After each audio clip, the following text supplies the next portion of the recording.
अरे हे काय, तू अजून असाच बसून राहिलास? मला वाटलं तू आवरून तयार झाला असशील.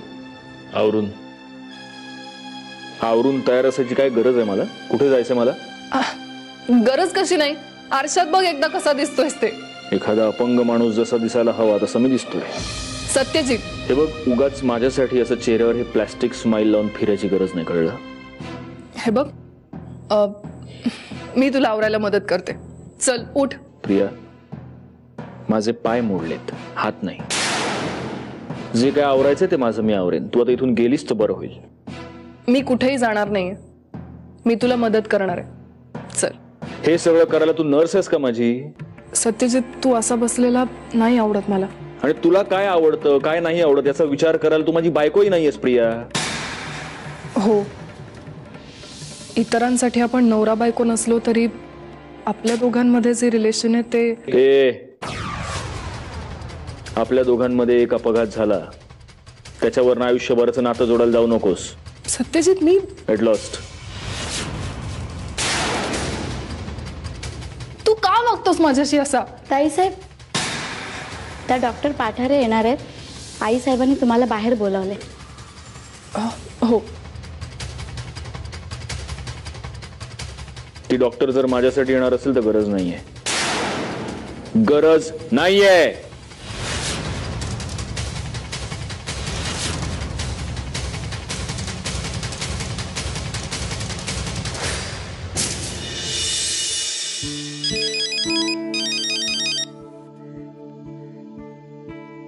हा बोल.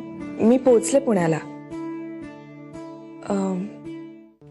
जीजू कसे आहेत? नाही, अजून मी त्याला भेटलो नाहीये, पण आज जरा काही ऑफिसची महत्वाची काम आहेत, ती आटपली की त्याला भेटेन.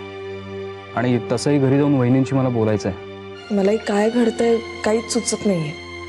ताईच्या मनात नेमकं काय आहे काय नाही ती काहीच कळू देत नाही. मधुरा, हे बघ, या सगळ्याचा शेवट चांगला होणार आहे, एवढं लक्षात ठेव. माझा विश्वास आहे तुझ्यावर विहंग. हॅलो, काय झालं? नाही, काही नाही. कदाचित आज पहिल्यांदा या वाक्याचा अर्थ कळतोय.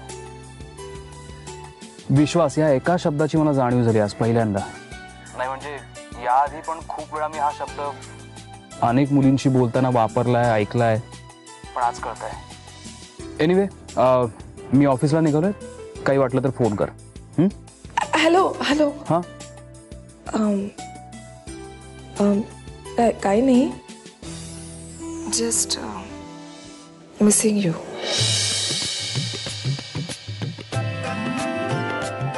मी टू.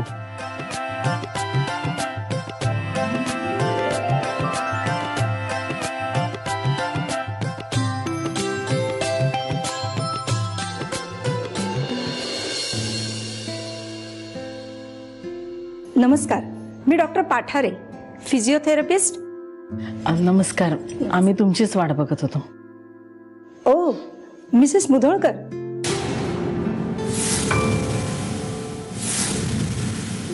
नमस्कार, मी डॉक्टर पाठारे. डॉक्टर, आता आम्हाला फक्त तुमचीच आशा आहे. तरी किती दिवस लागतील सत्यजितला स्वतःच्या पायांवर उभं राहायला? अहो, हे तर त्यांच्या इच्छाशक्तीवरच अवलंबून आहे. ट्रीटमेंट काय द्यायची हे मी सांगू शकते, पण शेवटी प्रयत्न तर त्यांच्याच हातात आहेत ना. आशा सोडून मात्र चालणार नाही. मी भेटते त्यांना. हीच रूम ना? हो, इकडेच या ना doctor. Don't worry Mrs Mudholkar, I will manage.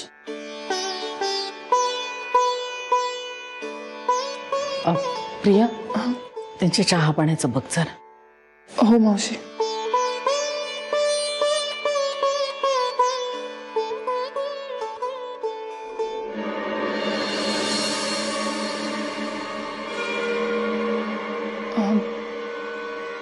Manjiri, मी म्हणजे मला जाऊ दे ना प्रिया.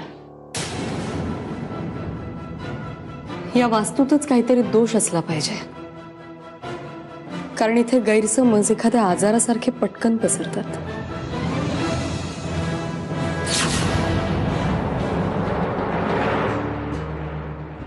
मिस्टर मुधोळकर, मी डॉक्टर पाठारे. आपली फिजिओथेरपीची सेशन्स. मला त्यांची गरज नाहीये. तुम्ही इथे आलात, तुमची फी तुम्हाला मिळेल डॉक्टर, पण मला तुमची गरज नाही. स्वतःवर थोडंसं प्रेम करा मिस्टर मुधोळकर. तुमच्यासाठी नाही, इतरांसाठी, तुमच्यावर प्रेम करणाऱ्या तुमच्या माणसांसाठी. शेवटी आपल्या माणसांचं प्रेम हा सर्वात मोठा फोर्स आहे ना. आणि जर आपण आपल्या जवळच्या माणसांचा द्वेष करत असू तर तुम्ही येऊ शकता डॉक्टर.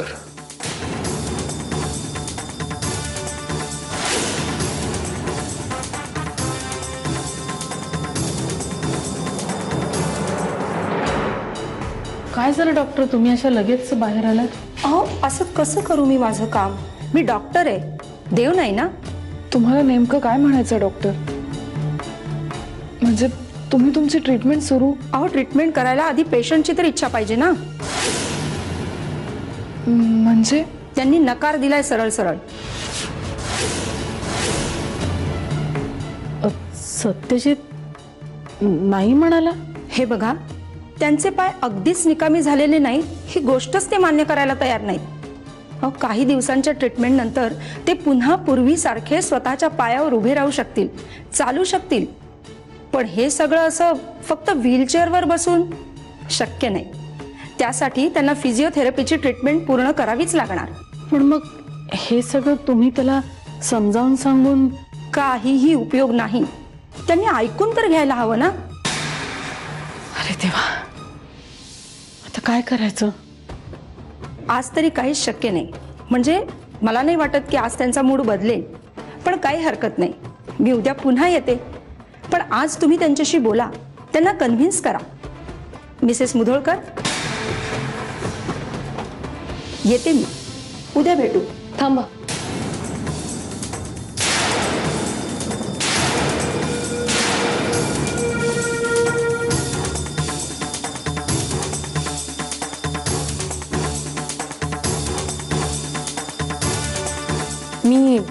मी बोलते त्यांच्याशी. ते ट्रीटमेंट सुरूही करतील आणि तीही आजच. बाय द वे, आपली ओळख नाही का? नमस्कार, मी मंजिरी सत्यजित मुधोळकर.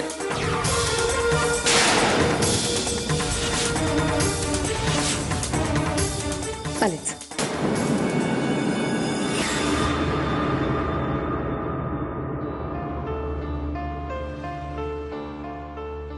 हे बघ प्रिया, तू जर माझी समजूत घालायला आली असशील. प्रिया नाही, मी आले.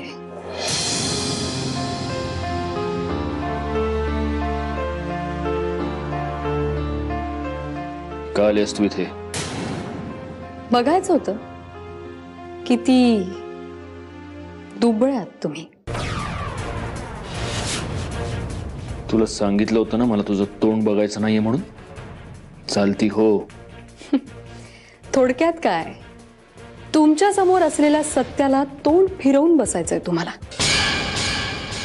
हे बघ, तुम्ही बोला हो, तुम्ही काहीही बोला, पण तुम्ही कितीही बोललात तरी मी मात्र बोलणार आहे.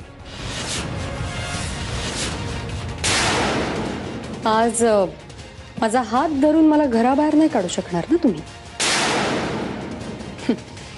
या परिस्थितीचा फायदा उठवते असं समजा हवं तर. हेच हवं होतं ना तुला. हेच हवं होतं मला. असं लाचार, असं पांगळं बघायचं होतं तुला. खरंच तुम्हाला खूप आवडतं का असं दुःख कुरवाळत बसायला? मंजिरी. का? अरे हो, असं काही ऐकण्याची सवय नाही ना तुम्हाला. काय या घरात तुम्हाला आवडेल, तुम्हाला रुचेल असंच बोलायची सवय लावली तुम्ही सगळ्यांना.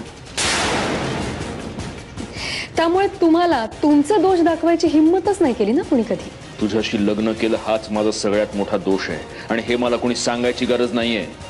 चला, म्हणजे ही सगळी परिस्थिती तुमच्यामुळे निर्माण झाली. हो ना? मग मग आता काय करणार तुम्ही? नाही, कारण जरा जरी तुमच्या मनाविरुद्ध झालं, जरा परिस्थिती प्रतिकूल झाली की डिफेन्स म्हणून दरवेळी काहीतरी करता ना तुम्ही. हा, म्हणजे घर सोडून निघून जाता,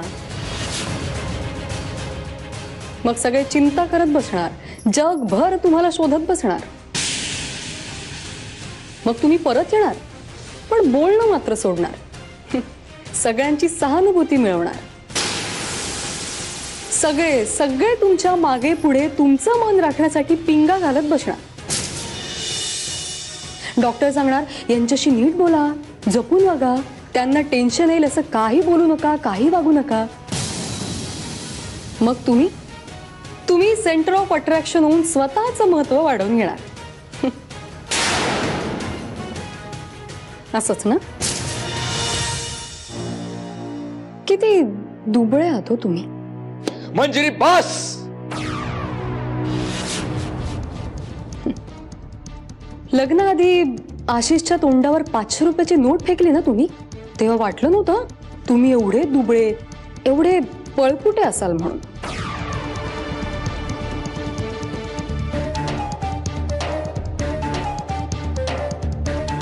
आशिष बद्दल प्रचंड राग आहे ना तुम्हाला. पण खरं सांगू, तुमच्यापेक्षा लाख पटीने चांगला वाटतो तो मला. माझ्या बाबांनी त्याचा पाय मोडल्यावर सुद्धा असं दुःख दुःख करत नाही बसला. काठीच्या आधारानं का होईना, पण उभा राहिला,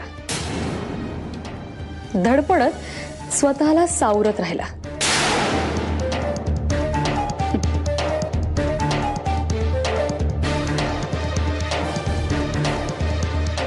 आणि तुम्ही बसलाय दुःख कुरवाळत.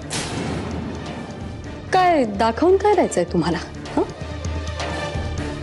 या जगात फक्त तुम्हालाच दुःख आहे, तुम्ही कशा वेदना भोगतात हे. पण हा पुरुषार्थ नव्हे मिस्टर मुधोळकर. कारण खरा पुरुष तोच असतो जो बेभान होऊन प्रेम करतो आणि तितकाच पेटून उठून सूड उगवतो. हा, पण दुर्दैव आहे, तुम्हाला हे दोन्ही जमलेलं नाहीये. बस बस. का ऐकवत नाही? तुमच्यात हिम्मत असेल ना, पुरुषार्थ असेल तर उठा, उठा आणि सूड घेऊन दाखवा, दाखवाच. आणि जर जमत नसेल ना, तर हार पत्करा.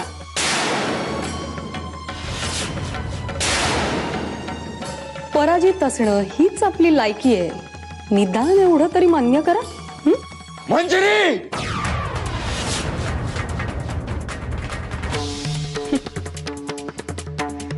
तुम्ही एवढंच करू शकता.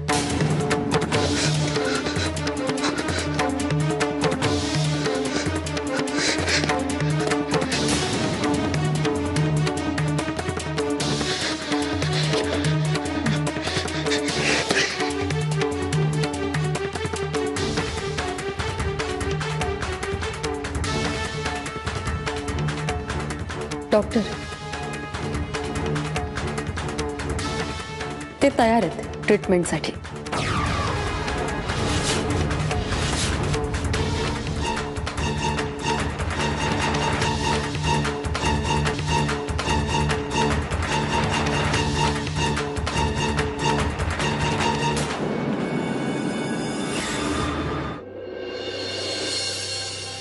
डॉक्टर, काय झालं? म्हणजे मगाशी माझ्याशी बोललेले सत्यजित मुधोळकर आणि आत्ता माझ्याशी बोललेले सत्यजित मुधोळकर यांच्यात खूपच फरक वाटला.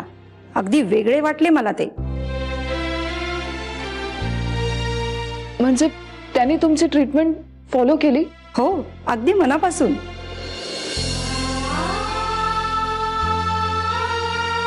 Thank God. Thanks Mrs Mudholkar. म्हणजे मला माहित नाही तुम्ही त्यांच्याशी काय बोललात ते, पण गुड, रिझल्ट खूपच चांगला आहे.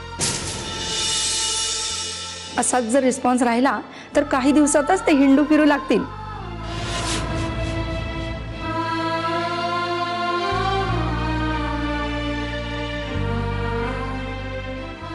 येते मी.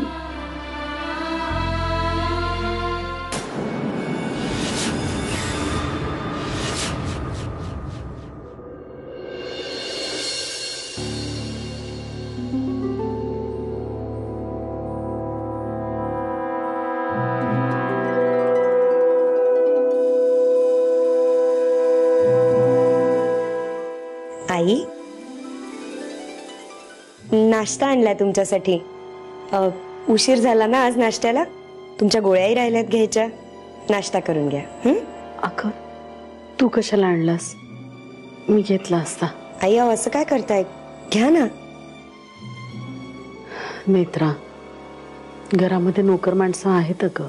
आहेत ना, पण मला आई नाहीये ना.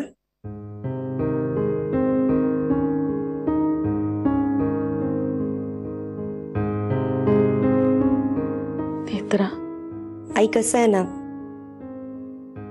आईला आग्रह करणं, तिच्यासाठी बनवून तिला काहीतरी खायला घालणं, हे सुख कधी मला मिळालंच नाही हो. आता तुम्ही माझ्या समोर आहात तर तुम्ही म्हणताय की घरात नोकर मंडळी आहेत म्हणून. आता तरी हे सुख मला मिळू द्या. बरं घेते. पण हे बघ, असं बोलून कधी उदास नाही व्हायचं या घरात. हो आई, तुम्ही काही काळजी करू नका. आता अजिबात टेन्शन घेऊ नका. मी आहे ना, मी बघीन सगळं. तसंही प्रिया आहे, त्यामुळे मला चिंता नाहीये या घराची.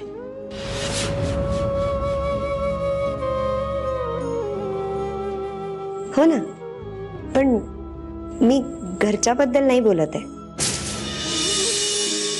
मग मी ऑफिस बद्दल बोलते. म्हणजे दादा आता या अशा अवस्थेत आहेत ना, तरी सुद्धा बघा, मी ऑफिसला जाते ना, आपल्या एका पैशाचंही नुकसान होऊ देणार नाही मी. दादा बरे होऊन पुन्हा ऑफिसला जातील ना, तेव्हा त्यांना सगळं पहिल्यासारखं दिसेल. पहिल्यासारखं का? हे वैभव पहिल्यापेक्षा जास्ती वाढल्यासारखं वाटेल त्यांना. बरं झालं, एका अर्थी तू ऑफिसला जायला लागलीस, हे चांगलंच झालं. सत्यजितने तुझ्यावर विश्वास टाकलाय, मग शंकाच नको. आई, तुम्ही आता पटकन नाश्ता करून घ्या. तुम्हाला गोळ्याही घ्यायच्या आहेत ना अजून. कसं आहे बघ नेत्रा, गौरांग जेव्हा तुला पहिल्यांदा या घरात घेऊन आला, तेव्हा मी स्वतःच्या नशिबालाच दोष दिला.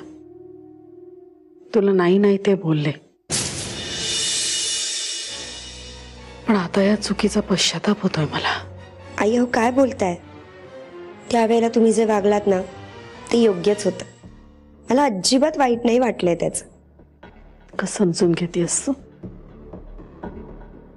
तेव्हा मी तुझ्यावर विश्वास टाकला नाही,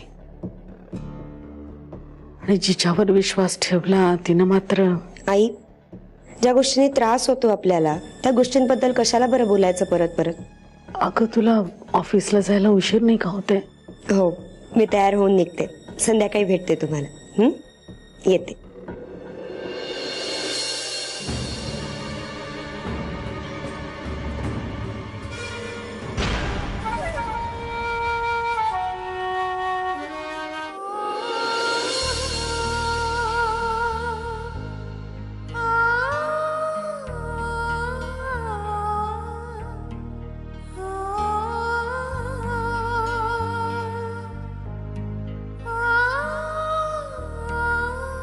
थांब.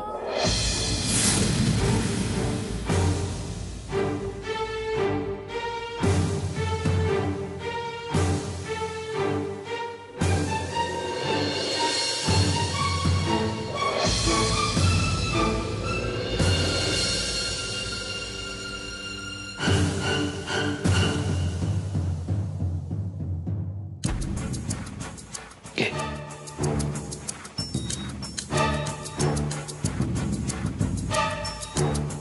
माझं रक्षण व्हावं माझ्या मागची इडा पिडा टळावी म्हणून हे सगळं करतेस ना. पण आता माझ्यापेक्षा त्याची जास्त गरज तुला आहे, कारण तुझ्या मागची पीडा आता सुरू झाली आहे.